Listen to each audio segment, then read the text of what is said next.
I've had the pleasure of testing just about every Ride1Up e-bike there is, and I'm always impressed by the brand's commitment to value and performance. So when I heard that the company was expanding into a fat tire adventure e-bike, I knew I had to get an early look at this beast, come hell or high winds.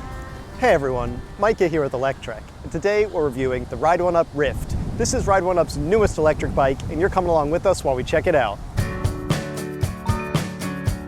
Just released today, the Ride1Up Rift charts new ground for the brand, adventure territory.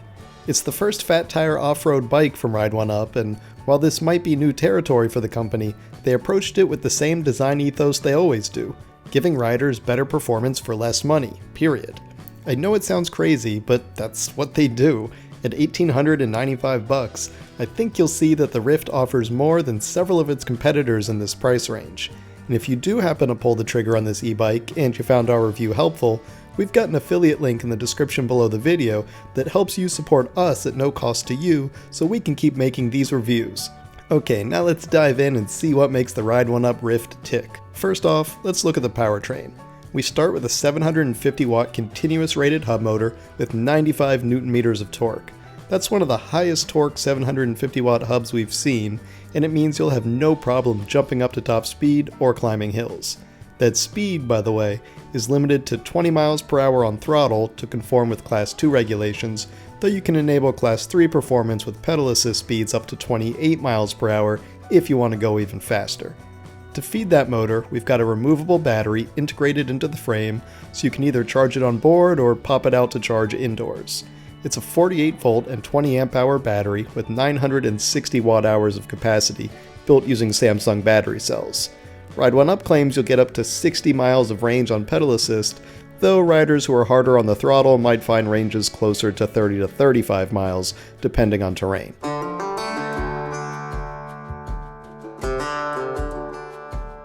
Speaking of terrain, that's a real beauty here, since the Rift can handle just about any terrain you throw at it thanks to those 26 by 4 inch puncture resistant tires. There's also a 120mm front suspension fork, offering nearly 5 inches of travel and hydraulic lockout.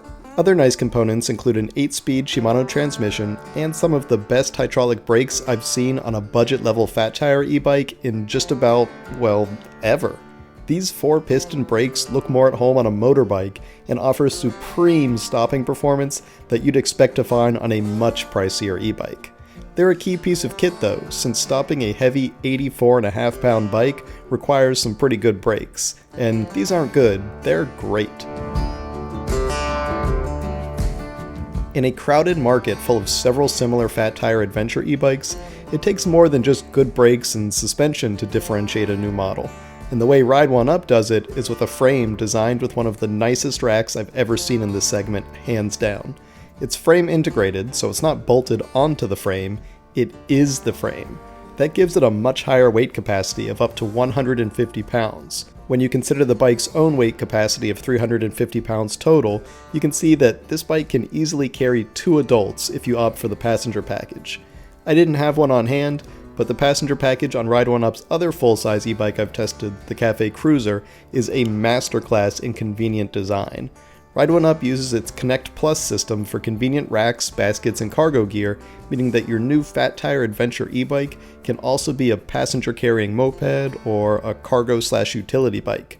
Basically, it can be whatever you want it to be. The included fenders and front and rear LED lighting make this a great commuter option too, so you can ride comfortably and confidently on the road as well.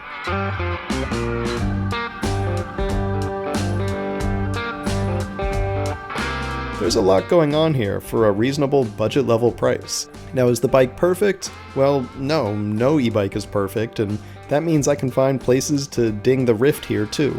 I mean, it's heavy as hell, the cadence sensor isn't as responsive as fancier torque sensors, and they only give us 3 boring color options of white, grayish black, and green color. The display is rather small, though some consider that an advantage to not take up too much handlebar room, and they also go with the left side thumb throttle instead of the obviously superior right side half twist throttle, which is still a hill I'm prepared to die on, but that's another argument for another day.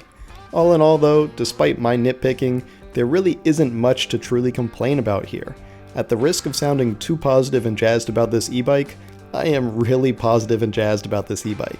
There are a lot of great fat tire e-bikes on the market now, but I'm impressed that Ride1Up didn't just come out with an US2 model, they actually innovated with better components and some cool design that we haven't seen before. At $1,895, this is fairly priced and should be a high-performance e-bike that is likely to last for any recreational rider, trail commuter, or just someone who wants an all-around e-bike for passengers, cargo, and plain simple fun.